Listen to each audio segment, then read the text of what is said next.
पैसे वाटून ज्यांनी लोकशाहीचा खून केला, शिवाजी महाराजांचा पुतळा पडला, अशांच्या शपथविधी सोहळ्याला उपस्थित न राहणं योग्यच होतं, अशी प्रतिक्रिया शिवसेना उद्धव बाळासाहेब ठाकरे पक्षाचे आमदार अंबादास दानवेंनी दिली। सध्याच्या परिस्थितीत देशाचं संविधान वाचवणं गरजेचं असल्याचं दानवे म्हणाले। यावर काँग्रेसनं खोटं नेरेटिव्ह पसरवलं, त्यांना जनतेनं विधानसभा निवडणुकीत उत्तर दिल्याचं प्रत्युत्तर भाजप आमदार प्रसाद लाड यांनी दिलंय।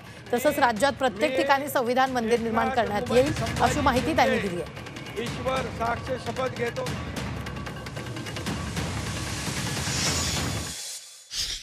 ज्यांनी खऱ्या अर्थानं लोकशाहीचा खून या महाराष्ट्राच्या गल्लोगल्ली पाडलेला आहे, बाबा आढावसारख्या ज्येष्ठ नेत्यांना रस्त्यावर उतरावं लागलेलं आहे आणि या महाराष्ट्राच्या ठिकठिकाणी आंदोलनं होत आहेत ईव्हीएम विषयी, पैसे वाटप करून मतं खरेदी केल्याविषयी। आणि मला स्वतः असं कृत्य करून आलेलं सरकार किंवा ज्याच्या काळामध्ये 7 महिन्यात शिवाजी महाराजांचा पुतळा पडला, ज्याच्या काळामध्ये हजारो शेतकऱ्यांनी आत्महत्या केली, ज्यांच्या काळामध्ये महिला माता भगिनींचं संरक्षण नाही, दीन दलितांचं संरक्षण नाही, अशा लोकांचं सरकार लोकशाहीची पायमल्ली करून आलेलं असेल तर मला असं वाटतं त्याला जाण्याची आवश्यकता नाही।